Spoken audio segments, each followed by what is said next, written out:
같이 함께 기도하시겠습니다. 하나님 감사합니다. 우리를 구원해 주시고 또 교회 가운데 거하게 하시고 또 젊은 시절에 구원받아서 하나님을 알고 배울 수 있도록 인도해 주신 은혜 감사드립니다. 우리가 더욱더 하나님을 깊이 알아가고 신앙이 더욱더 올바르게 성장해서 주님께 더욱 귀하게 쓰임받는 귀한 삶을 살 수 있도록 인도해 주시길 원합니다. 오늘 교제 모든 시종일관도 주님께 부탁드리며 예수님의 이름으로 기도드립니다. 아멘. 우리 전도서 7장 한번 찾아보실까요? 전도서 7장 8절 9절 말씀인데요. 전도서 7장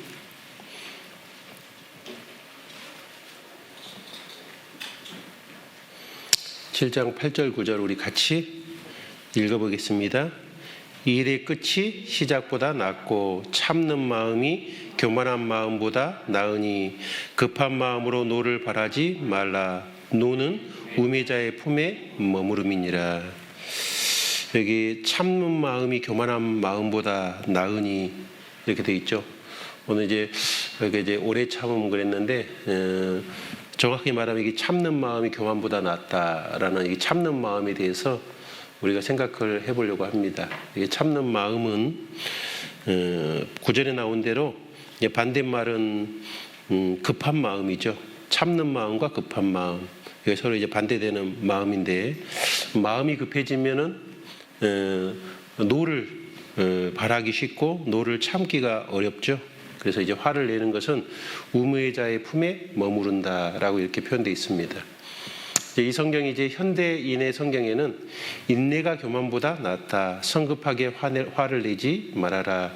그것은 바보들이나 하는 짓이다. 이렇게 이제 표현이 되어 있습니다.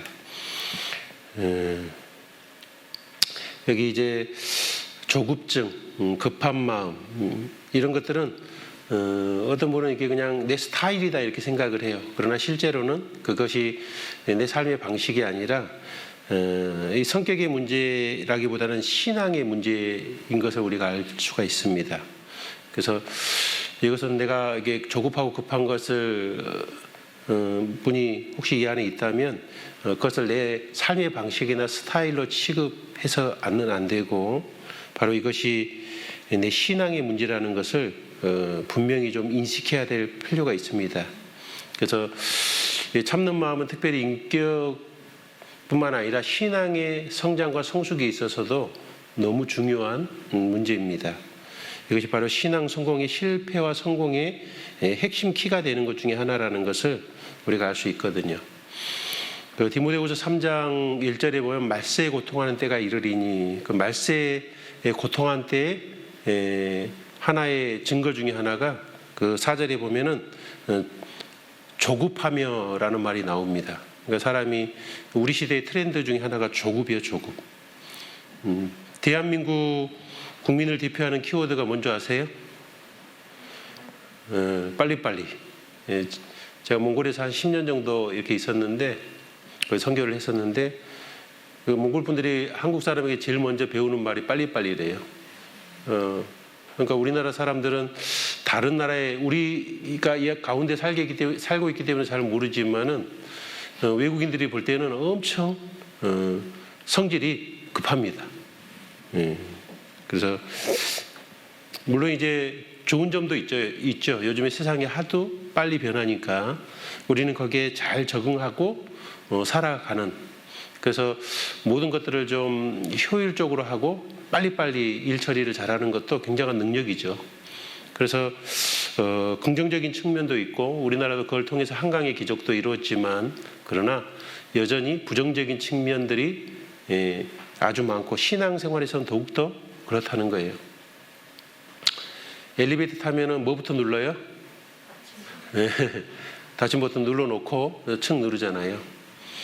그리고 우리 청년들 또 운전하다 보면은 앞에 신호등이 바뀌었는데 차가 안 움직이면은 뭐 1, 2초 이렇게 조금 기다리는 여유가 쉽지 않죠. 우리나라 사람들이 식사 시간도 굉장히 빠르대요. 제대로 씹지도 않고 대충 삼키다 보니까 한국인의 한 80%가 위험 증세를 보인 있다 그럽니다. 그뿐만 아니라 이제 위에 대한 병도 세계 최고 수준이라고 하니까 빨리빨리의 문제인 경우가 상당히 많습니다. 그리고 마음이 급해지면 그 아드레날린이 분비가 되기 때문에 신경이 예민해지고 많이 자기를 피곤케 하는 그런 모습도 볼 수 있습니다. 성경의 잠언 14장 29절에 보면 노하기를 더디하는 자는 크게 명철하여도 마음이 조급한 자는 어리석음을 나타내느니라 그랬습니다. 마음이 조급하면은 사람이 어리석음을 나타내기가 아주 쉽게 돼 있는 거죠.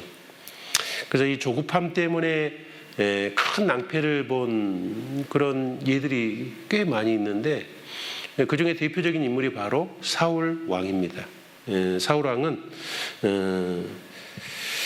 조급한 마음 때문에 그 참기 어려서 인내에 실패한 사람이에요. 블레셋과 전쟁을 할 때 이제 사무엘을 불렀는데 7일을 후에 온다고 그랬거든요. 근데 7일째가 됐어요. 7일도 한참을 기다린 것 같아요. 근데 몇 시간만 더 기다리면 될 텐데 너무 조급했죠. 블레셋 사람들은 더욱더 강해 보이고 자기 군인들은 겁에 질려서 점점 흩어져가는 모습을 보고 마음이 너무 급해졌습니다. 그래서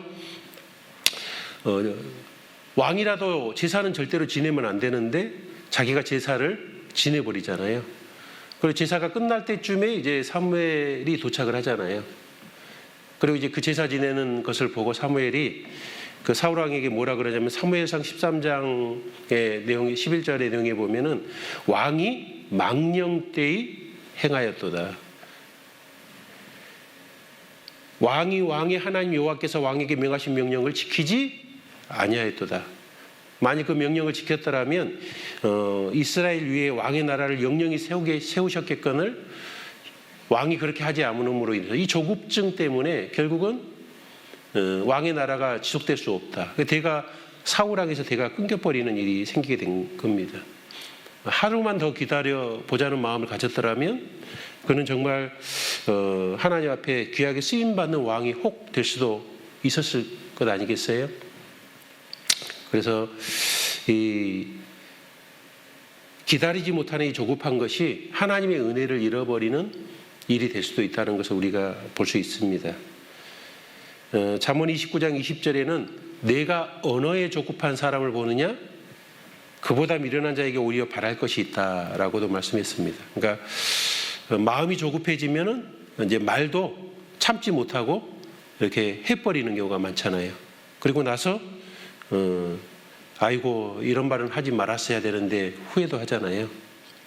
우리 전도서 5장을 한번 찾아보겠습니다. 앞에 전도서 5장 2절 보시면 5장 2절 너는 하나님 앞에서 함부로 입을 열지 말며 급한 마음으로 말을 내지 말라. 하나님은 하늘에 계시고 너는 땅에 있음이니라. 그런즉 마땅히 말을 적게 할 것이라. 너는 하나님 앞에 함부로 입을 열지 말며 급한 마음으로 말을 내지 마라. 그러니까 조급한 마음으로 말을 내면 분명히 실수를 하게 되고 그것이 큰 낭패를 보는 그런 일이 생긴다는 거예요.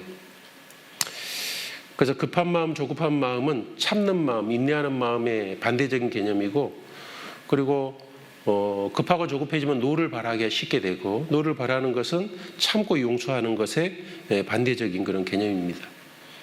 그래서 성경에 그 조급한 마음으로 특별히 이제 노까지 발해가지고 화를 발해가지고 아주 심각한 결과를 초래한 그런 예도 있습니다. 그 중에 이제 구약의 대표적인 예가 바로 야곱의 그 아들인 시몬입니다. 시몬은 여동생, 자기 친여동생 디나가 세겜에서 성폭행 당한 것의 복수로 휘족색성 세겜성 사람들을 그 남자들을 몽땅 다 죽여버리는 그 엄청난 사건이 성경에 나오잖아요. 성경에 보면 막 끔찍한 사건이 우리가 그냥 쑥 읽고 지나가서 그렇지 자세히 생각해 보면은 뭐 상상하기 어려운 일이에요. 한 사람이 성폭행 당한 죄가 커요. 그 세겜성 사람들 남자가 수십 명인지 수백 명인지 모르지만 뭐 적게 따가도 수십 명이라고 해도 수십 명을 다 죽인 죄가 크겠어요? 뭐가 커요?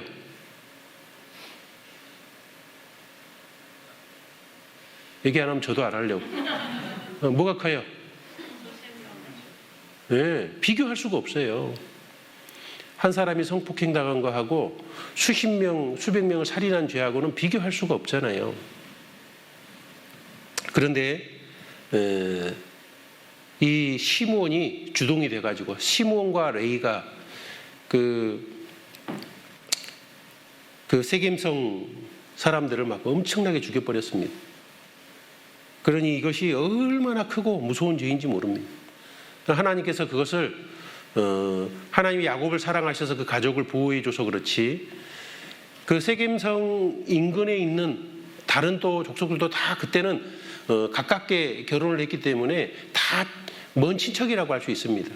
하나님께서 그들을 두렵게 하지 않았다면 그들이 와가지고 그 70인의 그 야곱 족속들은 다 죽었을 거예요. 그런데 하나님께서 보호해 주셔가지고 그들의 생명을 건질 수 있었던 겁니다. 그러나 그 시므온과 레위의 그 끔찍한 죄를 하나님께서 그냥 간과한 것이 결코 아니었던 거죠. 그래서 이제 야곱이 그 12아들에 대해서 유언을 할 때 특별히 시므온에게는 이런 유언을 합니다. 우리 찾아볼까요? 창세기 49장을 찾아보겠습니다. 창세기 49장에 보시면 49장 5절입니다. 5절을 시몬과 레위는 형제요 그들의 칼은 잔해하는 기계로다. 내 호나 그들의 모의에 상관하지 말지어다. 내 영광아 그들의 집회에 참여하지 말지어다. 이제 야곱은 그 아들들이 그렇게 행할 때 전혀 몰랐습니다. 아마 그때 좀 멀리 어디 가 있었던 것 같아요. 야곱이 없을 때 시몬과 레위가 이런 엄청난 끔찍한 일을 저지른 거예요. 그 세겜 추장이 이제 자기 아들이 그 디나를 좋아하니까 가서 좀 혼인을 시키자 그랬더니 우리는 할례하지 않으면 결혼을 시킬 수 없다고. 할례하지 않으면 결혼을 시킬 수 없어서가 아니고 다 죽일 목적이었죠. 그러니까 분을 품고 있으니까 이 분이 점점 커진 거예요. 시간이 지나면서. 작은 분이 더 커지자 이제 그 족속을 몰살하고 싶은 그런 무시무시한 그런 화로 그 분노가 폭발하기 시작한 겁니다. 그래서 그들이 할례를 하고 너무 고통스러워할 때 가가지고 둘이 가가지고 다 죽여버렸잖아요. 그래서 그 죄는 야곱하고는 상관이 없는 거예요. 그래서 내 영광아 그들의 집회에 참여하지 말지어다. 그들이 그 분노대로 사람을 죽이고 그 혈기대로 소의 발목 힘줄을 끊었음이로다. 7절에 그 노염이 혹독하니 저주를 받을 것이요 분기가 맹렬하니 저주를 받을 것이라. 내가 그들을 야곱 중에서 나누며 이스라엘 중에서 흩으리로다. 그래서 시므온 족속은 바로 저주받은 그런 한 지파가 된 거죠. 그들은 저주받을 것이고 또 저주를 받을 것이다 라고 이렇게, 이게 뭐 축복도 아니고 그죠? 아주 저주의 유언을 이렇게 선포하게 된 겁니다. 그래서 억울한 일이 있을지라도 급한 마음으로 분노하고 복수를 하는 것은 결국 자신을 완전히 망가뜨릴 뿐만 아니라 자기 후손까지도 망가뜨리는 아주 끔찍한 결과를 가져오게 됐습니다. 이 분노를 한 번만 참았더라면 이렇게 끔찍한 유언이 지속됐을 리는 없잖아요. 그러니까 한순간의 분노의 그 폭발이 그것이 엄청난 파급 효과를 가져왔다는 것을 우리가 알 수 있습니다. 자, 그런데 우리도 살다 보면 억울한 일이 생기잖아요. 억울한 일 없었어요? 살다 보면 많이 생기죠? 열받을 때 있어요, 없어요? 네. 절반밖에 없나 보네. 뭐 하다 보면 굉장히 화가 날 때가 있잖아요. 우리도 살다 보면 억울한 일도 있고 또 사람이 그것 때문에 고통스러우니까 미워지는 일도 있고 내 안에서 막 분노가 치밀어 오를 때도 있잖아요. 자, 분노가 막 치밀고 막 견디기 어려울 때 여러분 어떻게 하셔요? 아니면 어떻게 해야 돼요? 어떻게 해야 돼요? 네. 근데 안 참아지면 어떡할 거예요? 다 참아지나요? 그래, 더 이상 못 참겠어. 이제 그런 때도 오잖아요. 어떻게 해야 돼요?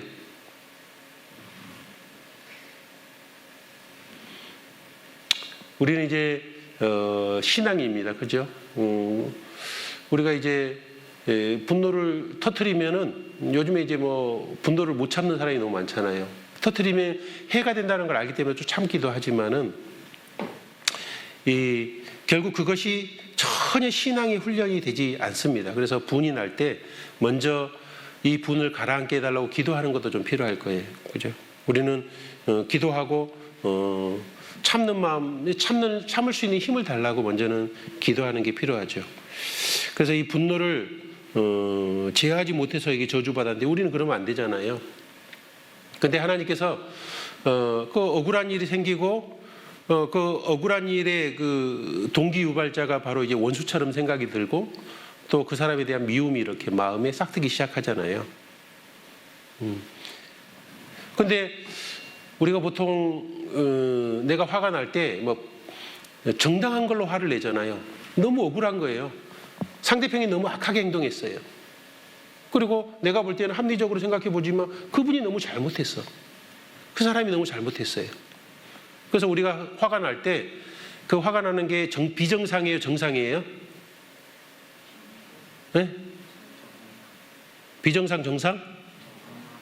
네, 정상이에요. 정상적으로 화를 냈어. 그러면 죄를 진 거예요, 안 진 거예요? 지은 거예요? 화를 정상적으로 냈는데? 헷갈려요?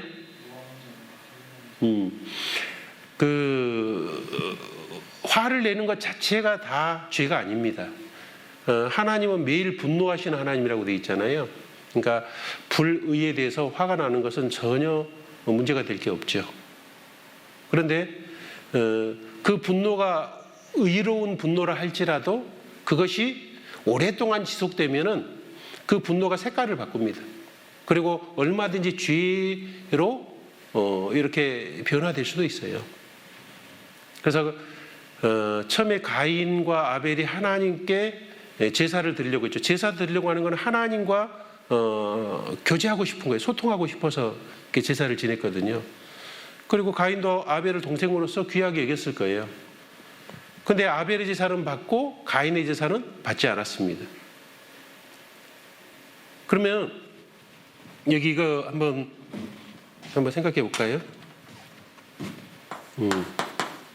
가인과 아벨이 있는데 가인의 제사는 안 받고 아벨의 제사는 받았어요. 그러면은 이게 아벨을 쳐 죽일 일이에요? 전혀 그렇지 않죠.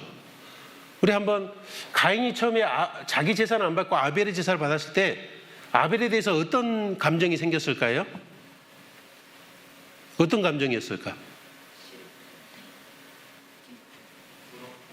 네? 그렇죠. 부러움이죠. 부러움. 처음의 감정은 부러움이에요. 부러움.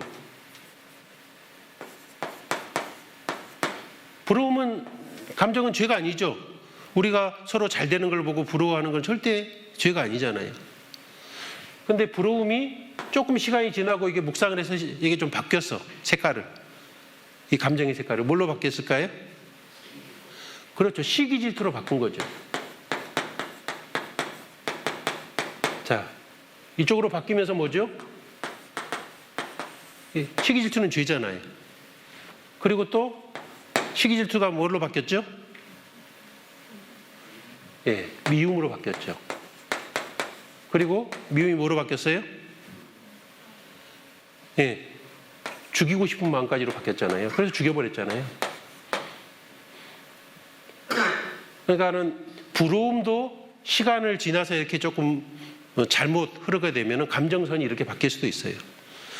부러움은 죄가 아니지만 시기질투부터는 더 강한 죄로 이렇게 발전이 될 수도 있어요. 그런데 우리가 분노라는 의로운 분노라 할지라도 부러움도 죄가 아닌데 의로운 분노라고 할지라도 이게 시간이 지나면은 이것이 미움으로 얼마든지 바뀔 수 있습니다. 그래서 성경에 우리가 화가 났을 때, 분이 났을 때 뭐라고 돼 있죠? 에베소서에 보면 해가 지도록 분을 품지 말고, 그러니까 하루 넘기지 마라. 넘기면 어떻게 되겠어요?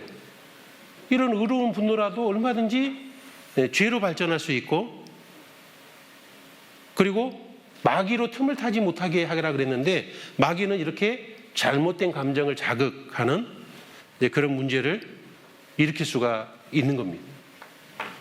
그러니까 이게 우리 감정을 다룬다는 게 쉬운 문제가 아닌 거죠. 우리의 감정은 쉽게 색깔을 바꿔요. 근데 이제 형제들은 생각이 좀 대체적으로 이렇게 단순하고 이렇게 하다 보니까 이렇게 단순하게 색깔을 바꾸는 경우도 많아요. 근데 이제 우리 자매님들은 여자기 때문에 감정선이 단순해요, 복잡해요? 네, 아주 복잡해요. 그래서 그리고 어떤 감정이 생기면은 가만 놔둬요. 이게 자꾸 묵상을 많이 하세요. 네? 밤새도록 묵상을 하면서 색깔을 너무 많이 바꿔요. 그러니까 이 감정을 잘 정리하는 지혜가 필요해요. 근데 묵상을 잘못하면은 삼천포로 새요. 그래서 내가 말씀으로 내 마음이 정리되지 않으면 잘못 우리 감정을 발동하기도 아주 쉽다는 걸 알 수 있어요. 자, 그러면은 하나 더 생각해 보는데, 여기 이제 의로운 분노가 생겼어요. 의분. 근데 의로운 것이 아니라면, 내 기준이 잘못되어 있다면 의분이 아니겠죠. 그거는 분노는 처음부터 죄가 되는 경우도 많아요. 그러나 이제 우리가 이제 좋은 의로운 분노라고 한번 생각을 해봅시다. 이게 불의에 대해서 참지 못하고 또 악한 것에 대한 의분이 생겼는데,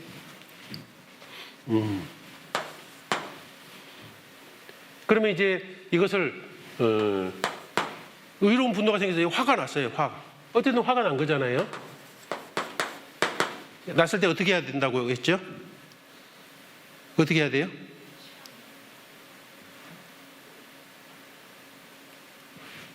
어떻게 해야 돼요? 의분이 생겼는데.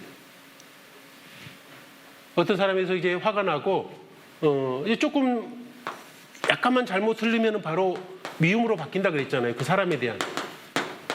그 화가 난 대상이 어떤 사람이라면 사람에 대해서 화가 날 거 아니에요.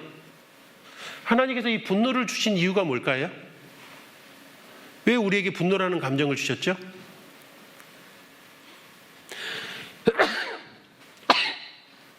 분노라는 감정은 무엇인가를 박살내려고 하는 거예요. 그거를 아예 제거하려고 하는, 분노의 특징은 제거하기 위한 거예요. 그러면은 분의 원인을 찾아서 그 원인을 제거해야 되는데, 우리는 원인을 찾기보다는 어떤 사람이나 그 상황 자체를 분노하는 경우가 참 많습니다. 그래서 근원이 되는 문제를 찾지 않으면은 원인 제거가 잘 안 돼요. 그러니까 그 분노하게 하는 원인이 뭐냐? 예를 들어서 이제 부부간에 이렇게 싸웠는데, 작은 말 다툼으로 싸웠는데 말 다툼의 이유가 전혀 다른 거 있는데 상대방에 대한 비난과 공격으로 이렇게 색깔을 바꾸는 경우도 참 많거든요. 그래서 우리가 이제 처음에 화가 나면 어떻게 해야 되냐면은, 하나님께서 그냥 용서하라고 말씀한 것이 아닙니다. 우리는 이제 사랑으로 이렇게 원수를 사랑하라 그랬잖아요. 그러니까 사랑하면 되지. 돼요? 잘 안 돼요. 하나님께서 그런 식으로 이런 것들을 처리하도록 먼저 안 했습니다. 하나님은 의로우신 분이에요. 그런데 우리는 이게 화가 나면은 어떤 마음이 드냐면, 내가 원수를 갖고 싶은 마음이 생겨요. 그죠? 그래가지고 이제 미움도 생기고 뭐 복수심이 이렇게 불타기도 하는데, 자, 내가 복수심이 불타면은 내 마음이 어떻게 될까요? 내 마음이 마귀처럼 바뀌는 겁니다. 그러니까 이제 복수하려는 마음 자체가요, 이게 큰 문제가 돼요. 저는 여러분처럼 이렇게 청년 때요, 좋아하는 게 이제 무협 영화였어요. 무협 영화. 무협 영화 왜 좋은? 통쾌해요. 이렇게 너무 억울한 일을 당했어. 그래가지고 그 복수를 하기 위해서 몇십 년 동안 돌을 닦잖아요. 막 무술을 배워가지고 고수가 돼가지고 몇십 년 만에 그 적을, 대적자를 완전히 물리쳐가지고 원수를 갚아요. 그리고 딱 끝나. 그게 너무 멋있어 보였어요. 근데 멋있을까요? 멋있는 게 아니고요. 그건 정말 내가 신앙, 이제 구원받고 신앙 안에 살아보니까 그것만큼 어리석은 행동이 없어요. 자, 몇십 년 동안 그 보복하기 위해서 마음이 어떻게 했어요? 복수심에 불타서 마음이 너무 끔찍할 거예요. 그죠? 그리고 몇십 년의 인생을 완전히 그 보복하기 위해서 낭비하고 있는 거예요. 그리고 복수하고 나면 이제 해방감을 느낄까요? 허무해요, 허무해요. 뿐만 아니라 그 보복을 당한 사람은 다시 또 복수심을 태워서 그 사람이 다시 원수를 만들어내잖아요. 그것은 끔찍한 일의 반복입니다. 보복을 하는 게 결코 우리를 거기서 자유케 한다든지 해방해 줄 수가 전혀 없죠. 그래서 하나님께서 우리에게 이런 거에 대해서 엄청난 좋은 방법을 주셨는데, 그게 뭐냐면은 보복하는 것은 하나님 거라고 성경에 말씀하고 있습니다. 그래서 신명기 찾아볼까요? 32장. 신명기 32장을 보시겠습니다. 신명기 32장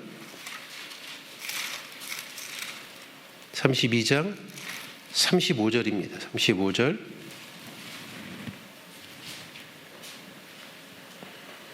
신명기 32장 35절에 보시면 보수는 복수하는 것은 내 것이라. 그들의 실족할 그때 갚으리로다. 그들의 환난 날이 가까우니 당할 그 일이 속히 임하리로다. 복수하는 것은 누구 거라고요? 네, 하나님 거라고. 그래서 시편 94편 1절에도 여호와여 보수하시는 하나님이여 보수하시는 하나님이여 이렇게 표현됐어요. 그러니까 하나님은 복수하시는 하나님이라는 뜻이에요. 하나님은 재판장이세요. 그리고 그분은 완전하게 공의롭기 때문에 그분은 가장 올바르게 복수도 할 수 있고 보복도 할 수 있고 올바르게 재판하시고 올바르게 심판하실 수 있는 분인 겁니다. 솔직히 말하면 이제 하나님께서 악역은 다 하나님이 담당하시겠다 그랬어요. 그러나 실제로 하나님은 뭐 악역을 하는 건 아니에요. 그러나 우리가 보복을 하려면 우리는 악당이 되는 거예요. 악당이. 그죠? 그러나 하나님은 그리스도인들이 악역을 하기를 결코 원치 않아요. 우리는 올바르게 할 수가 없기 때문에 악역을 하게 돼요. 그러나 하나님께서 복수하시면은 가장 공의롭게 하실 수 있는 겁니다. 그런데 하나님 악역은 하나님 맡으시고 우리에게는 뭐만 하라고 말씀하실까요? 선한 역할만 하라고. 그러니까 좋아요, 안 좋아요? 별로예요? 너무 좋잖아요. 우리가 원수가 생기면은 복수는 다 하나님이 하시겠대요. 그리고 너는 그에게 선한 일만 하라고 말씀하시니 얼마나 좋아요. 그래서 잠언 20장 22절에 너는 악을 갖겠다 말하지 말고 여호와를 기다리라. 악을 갖겠다 말하지 말아요. 우리 보고. 그건 우리에게 주신 일이 아니라는 거예요. 데살로니가전서 5장 15절에도 상가 누가 누구에게든지 악으로 악을 갖게 하지 말고 이렇게 됐어요. 악으로 악을 갖게 하지 말고. 내가 어떤 악에 대해서 악으로 갖겠다, 복수하겠다고 하면은 그 사람 자체가 마귀적이 돼버립니다. 심각한 문제가 생겨요. 자, 그래서 하나님께서 복수는 다 하나님께 맡기기를 원하셔요. 우리는 절대 복수하는 그런 역할을 우리에게 맡기신 적이 없어요. 우리 로마서 12장을 한번 찾아보겠습니다. 로마서 12장. 그래서 이런 복수심에 불타고 미움에 불타서 시간을 낭비하기를 하나님은 원하지 않아요. 우리를 너무 사랑하시거든요. 우리의 마음이 미움으로 인해서 우리가 고통 속에 끔찍한 시간들을 보내기를 절대 원하지 않는 겁니다. 로마서 12장 19절 내 사랑하는 자들아 너희가 친히 원수를 갚지 말고 진노하심에 맡기라. 기록되었으되 원수 갚는 것이 내게 있으니 내가 갚으리라고 주께서 말씀하시니라. 원수는 누가 갚아요? 네, 하나님이 갚는 겁니다. 내가 갚으리라고 하나님이 말씀했어요. 그러니까 우리는 친히 내가 스스로 원수를 갚으려는 그런 마음을 가지는 것은 하나님 앞에 그것이 바로 악한 마음입니다. 하나님의 진노하심, 하나님의 심판 앞에 하나님의 손아귀에 맡기면 돼요. 내가 복수하면 철저하게 복수할까요? 못할까요? 우리는 연약하고 능력이 없어서 철저하게 복수도 못해요. 그러나 하나님은 전능하시기 때문에 하나님은 가장 철저하게 복수하실 수 있는 분입니다. 그러니까 그분에게 맡기는 것이 가장 큰 지혜예요. 지혜. 그럼 나는 내가 미워하는 그런 원수 같은 사람에게 어떻게 해야 돼요? 어떻게 해야 돼요? 어떻게 할래요? 예? 예? 예. 20절. 우리 20절은 같이 읽겠습니다. 내 원수가 줄이거든 먹이고 목마르거든 마시우라. 그리함으로 내가 숯불을 그 머리에 쌓아놓으리라. 자, 우리가 해야 될 일은 선한 역할밖에 없다 그랬죠. 원수가 줄이거든 먹이고 목마르거든 마시우라. 자, 그렇게 되면은 내가 더욱더 선한 일을 행해서 그가 마음을 돌이켜서 올바른 행동을 한다면은 그 사람이 뭘 살릴 수도 있어요, 그죠? 그런데 그 사람이 내가 더욱더 선을 행하는데 계속 원수처럼 행동을 한다면 숯불을 그 머리에 쌓아놓는 결과가 될 것이다 라는 말은 하나님이 더 큰 보복으로 역사해 주시겠다 그 뜻이에요. 그러니까 진노가 더 강하게 임하는 겁니다. 그러니까 우리가 원수 갚는 길은 더 잘해주는 길밖에 없어요. 그래서 구원받은 사람에게는 아주 단순하게 역할을 만들어줬다는 걸 알 필요가 있어요. 그래서 우리가 어떤 분노가 올라오고 미움이 올라오고 그런 문제가 의로운 분노가 올라올 때 그거에 대해서 하나님께 빨리 그 원수에 대해서 하나님께 복수해달라고 하나님께 빨리 맡기고 내 안에서는 뭐예요? 미움과 보복심을 주님께 맡기고 정리를 해야 돼요. 감정 정리. 이해 가시죠? 그 감정 정리하면 이제 내 마음이 평안이 와요, 안 와요? 그래야지만 평안이 와요. 내가 미움을 내 안에 딱 가지고 있으면 어떻게 될까요? 내 마음이 캄캄하고 어두워요. 그렇기 때문에 하나님과 교제를 못해요. 내가 어떤 사람에게 미움을 가지고 있으면 내 자신이 하나님과 교제할 수 없는 상태가 되는 거예요. 그래서 요한일서 1장에 보면은 요한일서 1장 3절에 보면 하나님과 그의 아들 예수 그리스도와 우리와의 교제를 위해서 요한일서를 기록한 목적 중에 큰 목적 하나가 이거예요.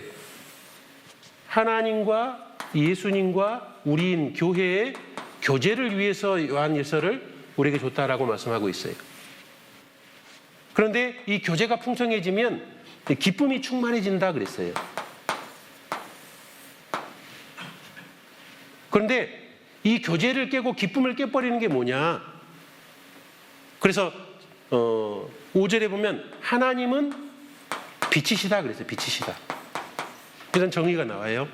그런데 우리가 하나님 빛이신데 만약 내가 어두움 가운데 있으면은 하나님과 교제가 불가능하다 이렇게 되어 있는 거예요. 교제가 불가능하다. 그러니까 내 마음이 어두움이면은 빛과 어두움은 공존할 수가 없어요. 그래서 교제가 불가능한 거예요. 그러면 하나님과 교제를 하려면 어떻게 해야 되죠? 어떻게 해야 돼요? 나도 빛이 돼야 돼요. 같이 빛이 돼야지 하나님과 교제가 사귐이 있을 수 있잖아요. 그래서 어두움을 빛으로 바꾸려면은 뭐가 필요하죠? 내 마음이 어두워요. 빛으로 바꾸려면 어떻게 해야 돼요? 그냥 바뀌어요? 바뀌어라 그럼 바뀌어요? 그럼 어떻게 하면 바뀝니까? 예? 우리 청년들은 우리 틀려도 돼요. 틀릴까 봐 너무 무서워가지고 말을 못해. 근데 이제 말을 하고 틀리고 그러면요 그것이 마음에 꽂혀요. 그래서 더 내 마음에 잘 남아요. 어둠을 빛으로 바꾸려면 어떻게 해야 돼요? 네. 말씀도 맞고 정확히 말하면 요한에서 1장 8절 9절에 나오죠. 자백하면 저는 미쁘시고 우로사 우리 죄를 사하시며 모든 불의에서 우리를 깨끗게 하실 것이라고 했죠. 그래서 다른 말로 회개의 기도가 꼭 필요한 거예요. 그래야지만 어둠에서 빛으로 바뀌어서 하나님과 교제하게 되고 교제가 풍성해지는 가운데 기쁨이 생기는 거거든요. 우리는 신앙에 기쁨이 항상 있어야 되거든요. 그런데 우리 마음을 어둡게 하는 대표적인 죄가 뭘까요? 뭘 것 같아요? 그래서 요한일서 2장에서 핵심적으로 말하는 게 바로 너희가 형제를 미워하면 네가 어둠 가운데 행하는 거다 이렇게 돼 있어요. 미움. 우리가 대표적으로 내 마음을 어둡게 하는 것이 사람에 대한 미움입니다. 이 미움이요, 한 사람이라도 내가 미움이 내 마음에 딱 들어와 있으면 내 마음은 어두워요. 예를 들어서 정읍교회 식구를 다 사랑하는데 딱 한 명을 미워하고 있어.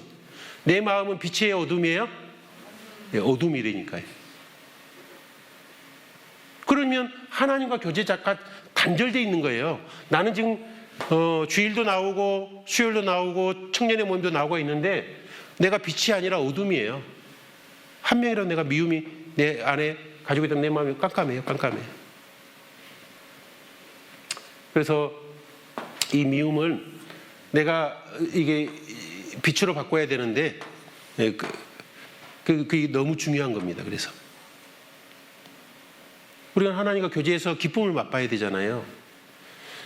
그래서 어떤 사람을 저 자백하고 결국은 용서를 해야 돼요. 용서. 보니까 용서는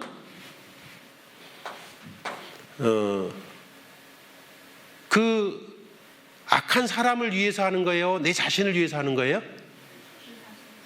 네, 악한 사람하고 아무 상관이 없어요. 내가 용서하든 안 하든 그 사람은 편안해요. 그죠? 내가 미워하는지도 잘 모를 때도 많아요. 용서는 완전히 내 자신을 위한 거예요. 내가 용서를 안 하면 내 마음이 어두워요. 그러나 용서를 하고 나면 내가 빛으로 바뀔 수가 있어요. 그래야지 하나님과 교제가 돼요. 용서치 않으면 하나님과 교제가 단절되어 있습니다. 그래서 우리는 먼저 참아야 돼요. 참는 걸로 끝내서는 결코 안 돼요. 사랑은 오래 참고죠.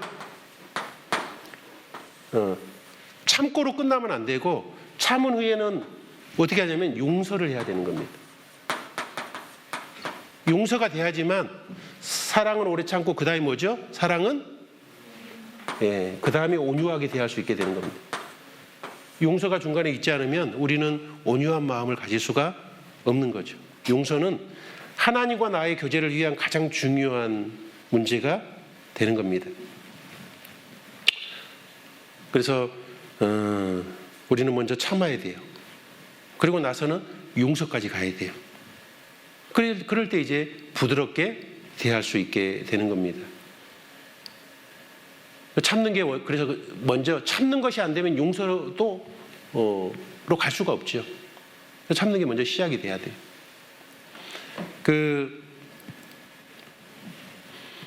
아브라함에게 하나님께서 너에게 자식을 주겠다라고 한 게 몇 살 때죠? 아브라함 몇 살 때예요? 네? 그때도 주겠다고 말했어요. 그런데 더 먼저 얘기했어요. 90살 더 먼저 얘기할 때가 있었어요. 너 자녀를 통해서 번성케 하겠다고 이렇게 말씀을 했어요. 그게 바로 75세 때입니다. 75세 때. 아브라함 75세 때 자식을 주겠다고 그래요. 그런데 10년 동안 기다리는데 자식이 안 생겨요. 자식을 안 줘요. 그래가지고 아브라함은 계속 있는데 사라가 아이고 나를 통해서가 아니고 어떻게든 자식을 만들어보자 하고 계집종 하갈을 넣어서 나온 게 이스마엘이잖아요. 그리고 이스마엘이 이제 1살 때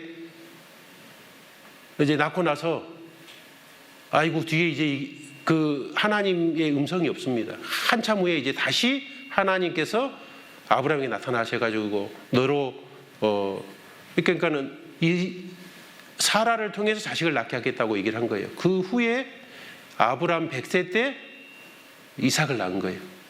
그러니까 10년 참고 더 이상 못 참아 해가지고 이스마엘이 나온 거고, 25년을 참아가지고 이삭이 나온 겁니다. 그래서 이스마엘은 지금까지도 이스라엘의 대적자가 됐잖아요. 우리가 참고 참는다는 것은 내 신앙의 성숙과 아주 중요한 관련이 있는 겁니다. 그래서 예수님께서도 우리의 본으로서 수많은 참음의 모습을 보여주신 거예요. 요셉도 13년을 참아서 국무총리가 됐죠. 그렇죠? 그리고 노아는 방주 짓는데 100년 이내로 방주 짓는데 오래 참는 가운데 방주를 인내로 지은 겁니다. 그리고 모세는 이스라엘의 구원자가 40세 될 거라고 생각을 했습니다. 그런데 사람을 죽였죠. 그리고 40년 동안 광야에서 그 양치기로 짐승을 키우는 사람으로 철저하게 마음을 낮추는 가운데 온유함이 온 지면에서 가장 승한 사람이 됐다 그랬잖아요. 40년이 걸렸어요. 지구상에서 가장 그 당시에 온유한 사람이 되는데, 그리고 나서야 이제 모세를 쓰시게 됐죠. 하나님 자체가 인내의 하나님이신 겁니다.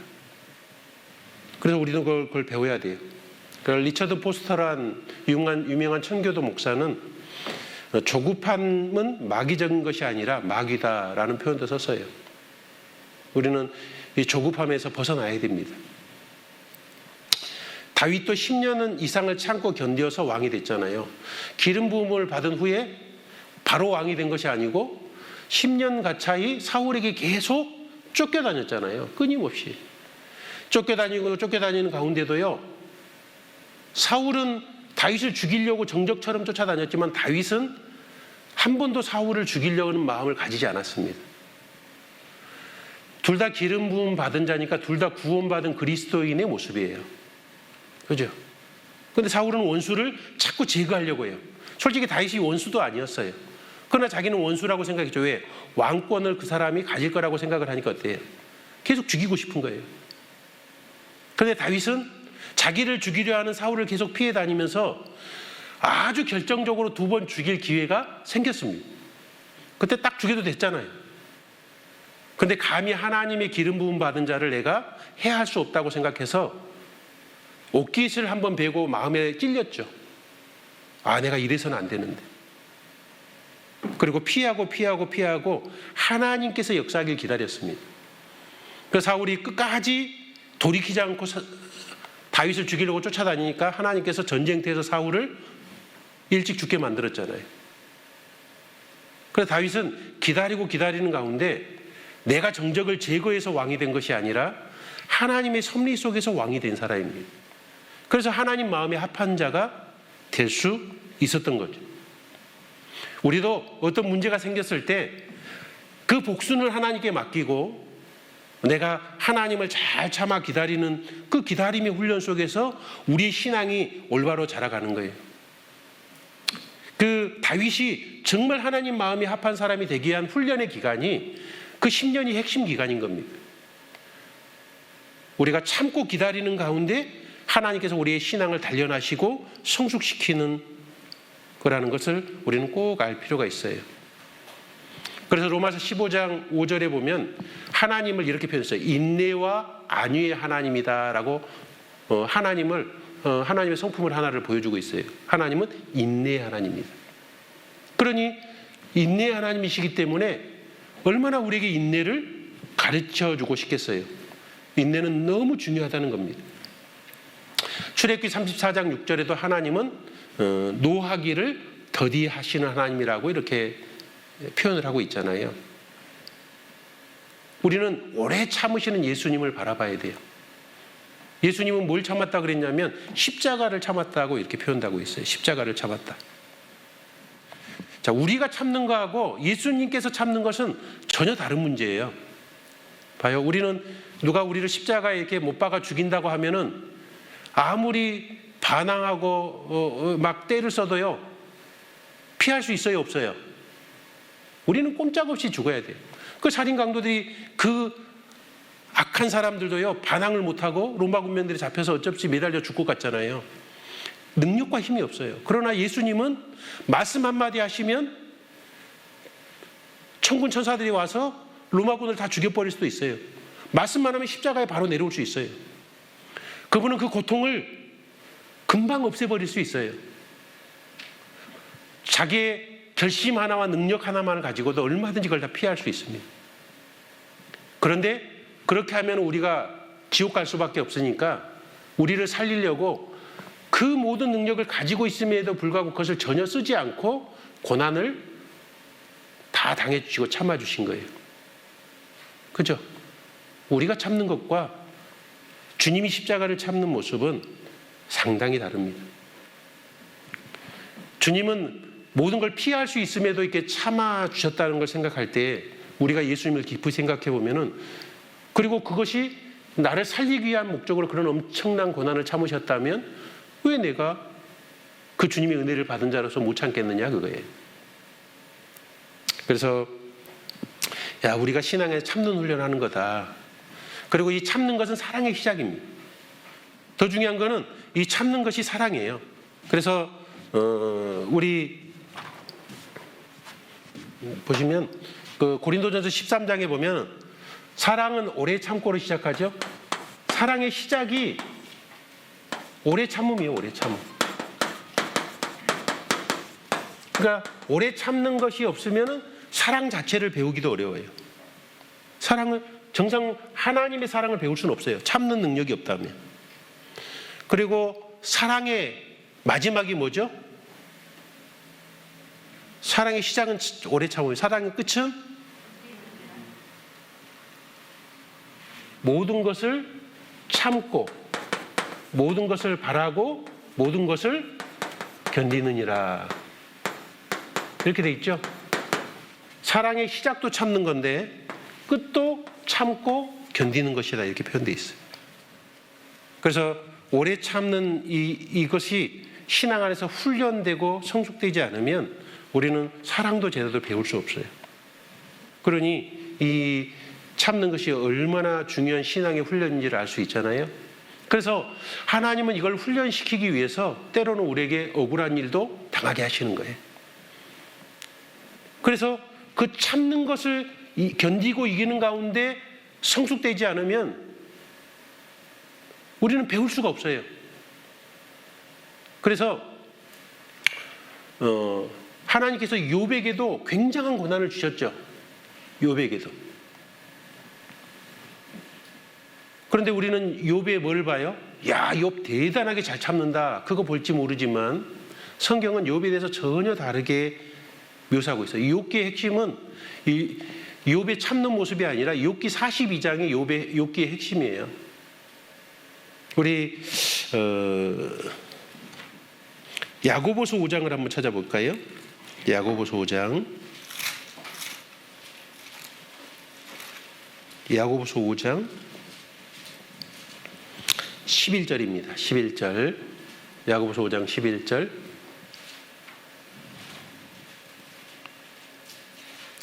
같이 읽겠습니다. 보라, 인내하는 자를 우리가 복되다 하나니 너희가 욥의 인내를 들었고 주께서 주신 결말을 보았거니와 주는 가장 자비하시고 긍휼히 여기시는 자신이라. 보라, 인내하는 자를 우리가 복되다 하나니 우리가 욥의 인내를 들었다. 그러니까는 우리는 욥의 인내가 잘 보여요. 그리고 왜 인내가 복되냐? 42장에 보니까 그 참고 인내해서 욥은 2배의 축복을 받게 되잖아요. 그래서 인내가 복되다는 걸 우리가 알긴 아는데 우리는 그것보다 더 중요한 게 뭐죠? 그 뒤에 말입니다. 주는 가장 자비하시고 긍휼히 여기시는 자신이라. 결국은 욥에게 고난과 환난을 주신 이유가 뭐죠? 보니까 고난과 환난을 주신 목적이 뭐예요? 복 주시려고. 그죠? 우리가 어떤 어려움을, 욥에게 그런 고통과 어려움을 허락하신 이유 자체가 욥에게 복 주시려고 그런 거예요. 그러니까 우리는 욥의 인내가 대단해 보일지 모르지만 실제로 하나님 편에서는 뭐냐면 주는 가장 자비하시고 긍휼히 여기시는 자세요. 고난과 환난을 줬는데 그게 무슨 긍휼과 자비예요? 우리는 고난과 환난을 통과하지 않으면 신앙의 성숙이 될 수가 없어요. 우리는 청년의 시기입니다. 우리는 많은 훈련이 필요해요. 진짜 인격적으로 성숙되고 주님을 닮아가야 되는데 그러려면 앞으로 많은 인내의 훈련이 필요한 겁니다. 이거 각오를 좀 해야 돼요. 그래서 우리의 인생이 구원받고 나서 막 인생이 잘 풀리는 인생이 아니라 앞으로 어떤 인생이 놓여 있어요? 잘 풀리겠어요? 잘 꼬이겠어요? 잘 꼬일 거라는 걸 준비해야 돼요. 왜요? 그런 고난의 훈련이 되지 않으면 성숙이라는 것도 있지 않기 때문에 그러는 거예요. 하나님은 우리를 성숙해 해서 영원한 축복을 주시고자 하는 게 목적이에요.